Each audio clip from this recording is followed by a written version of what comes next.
Bug jars, part 2. Last day on the project. Using whichever medium, which is an art material you like, you will color in your bug jar.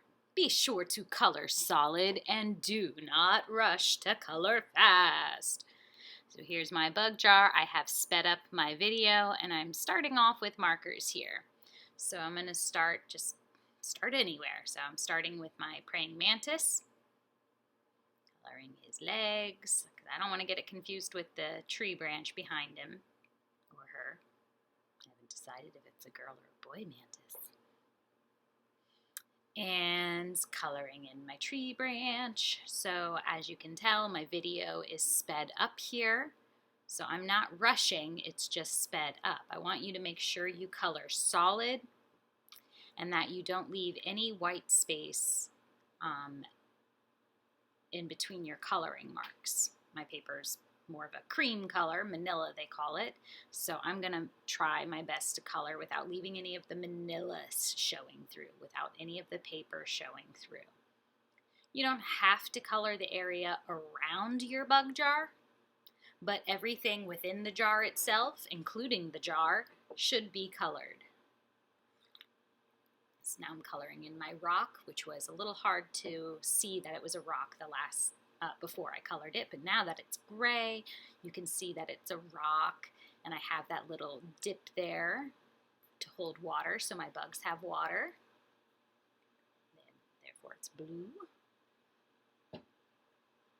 And now I'm going to use a colored pencil because I want a different green than my praying mantis.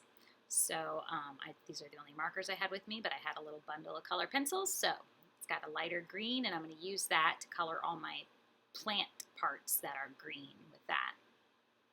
Might as well use this purplish pinkish color to color my flower. And now I'm going to color my light bug, give some radiating lights around it. And I guess the bodies are black. I'm not even sure, so I'm totally guessing the colors here. Ladybugs are red, that one's easy. And most everything now on my bug are colored in except for the jar itself. So I think I'm going to do an orange lid because I haven't used too much orange. So coloring solid, I'm just going to color over the holes and then color the holes themselves with gray. And then for the color of the jar itself, you could just color it any solid color. I wouldn't use a color that you already have a lot of. Like, I'm not going to use green or gray because that wouldn't make sense. So what I'm going to do, I'm going to try something here. You don't have to do it like this, but I'm going to put some kind of lines around just the glass edge to make it look like it's sort of shiny. It might not work out. It may be okay. We'll find out when I'm done, but you can color yours in solid. So some blue in there, just so you know how glass is shiny and you can see a lot of different colors reflecting off of it. But again, I don't have a marker that would be a different enough color, so I'm going crayon to color in my jar. And I'm using a different blue. It's called cerulean, so it's a little brighter than a regular blue. And I'm just coloring soft, I'm not coloring hard, but I'm making sure to fill in my spaces completely.